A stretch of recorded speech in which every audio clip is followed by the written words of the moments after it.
Assalamualaikum warahmatullahi wabarakatuh, Bapak dan Ibu berjumpa kembali ya. Kali ini saya akan menjelaskan terkait dengan lampiran ya, yang akan harus dikumpulkan atau yang nanti CGP kerjakan di pendampingan individu yang ketiga, yaitu implementasi pembelajaran yang berpihak pada murid. Nanti Bapak dan Ibu, lampiran yang harus dikumpulkan adalah hasil input instrumen lembar umpan balik, yaitu di lampiran 1. Kemudian lampiran rubrik penilaian refleksi yaitu adalah lampiran 3. Kemudian hasil keterlaksanaan dari tahapan bagja yaitu hasil diskusi lokakarya 2. Bapak dan Ibu kita lihat ya untuk lampiran 1 hasil input instrumen lembar umpan balik kita bisa lihat di sini ya untuk lampiran 1 Bapak Ibu ya. Ini adalah lampiran 1 yang harus Bapak Ibu siapkan ya. Ya, kita lihat untuk lampiran satunya. Di sini adalah panduan ya bagi pengajar praktek ya untuk melakukan pendampingan individu bersama dengan calon guru penggerak. Bapak Ibu, ini adalah lampiran 1 ya, yaitu lembar umpan balik 360 derajat untuk kompetensi guru penggerak. Yang pertama adalah lembar untuk asesmen mandiri. Nah, nanti Bapak Ibu silahkan diisi ya. Ini adalah nama CGP, asal sekolah dan tanggal. Kemudian di sini ada instruksinya Bapak dan Ibu, silahkan dibaca ya.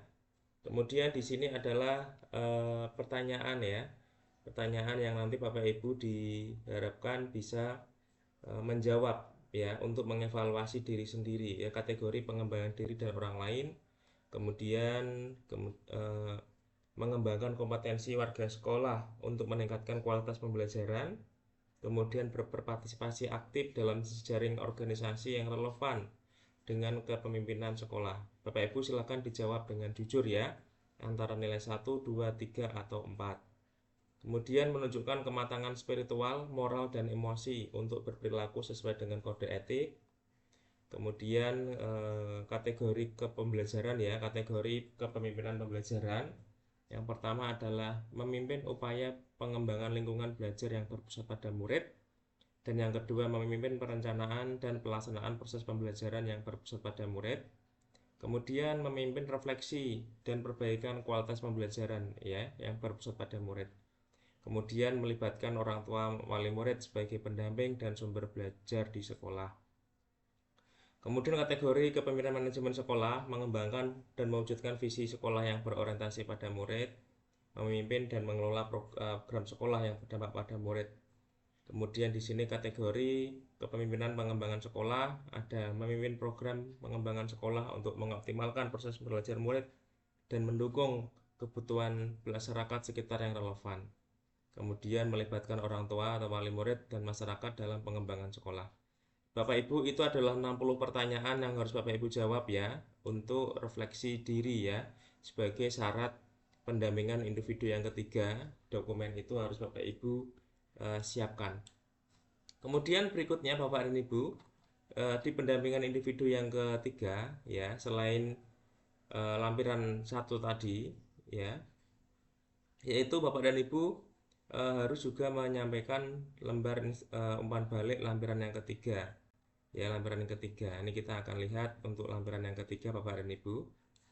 Ini tadi adalah lampiran 1 yaitu untuk refleksi diri Bapak Ibu ya. Lampiran 1 ini adalah lembar refleksi diri. Nah, di sini Bapak Ibu, ini adalah lampiran 1 yaitu lembar asesmen mandiri ya. Sekarang kita lihat untuk lampiran yang ketiga. Lampiran ketiga nanti ini juga harus Bapak Ibu buat ya. Kita lihat untuk lampiran yang ketiga.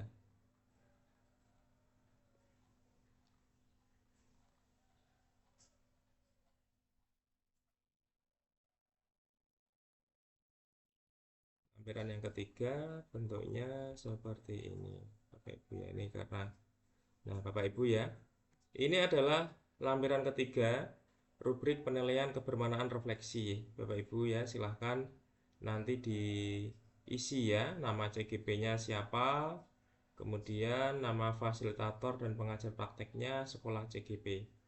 Kemudian kita bisa buka Bapak dan Ibu untuk rubriknya ya.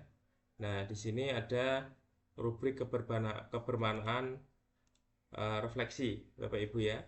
Di sini ada nama CGP, nama sekolah dan CGP. Kemudian Bapak Ibu silahkan di sini adalah contoh rubriknya untuk penilaian.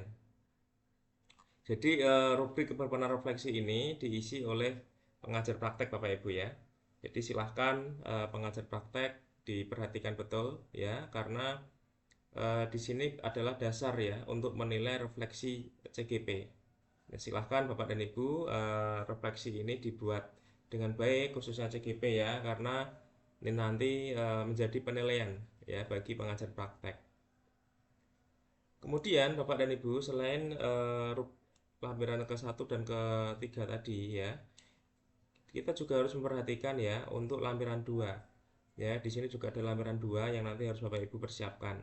Jadi selain lampiran 1, lampiran 2 dan juga lampiran 3. Kemudian untuk lampiran 3-nya Bapak dan Ibu kita lihat ya di lampiran kedua ya.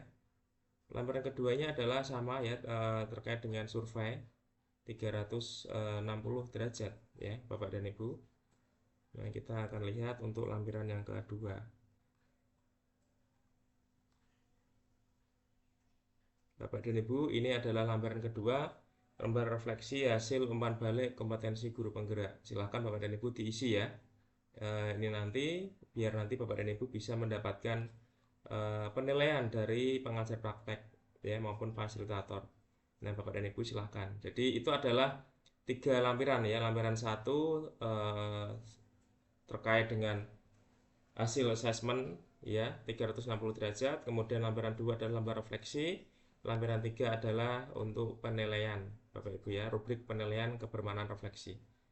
Itu Bapak dan Ibu informasi dari saya, semoga bermanfaat. Lampiran 1 dan 2 dikerjakan oleh CGP. Kemudian lampiran yang ketiga nanti adalah sebagai panduan PP ya, pengajar praktek untuk menilai. Bapak Ibu semoga bermanfaat dan dilancarkan dalam proses pendampingan individu yang ketiga. Terima kasih. Wassalamualaikum warahmatullahi wabarakatuh.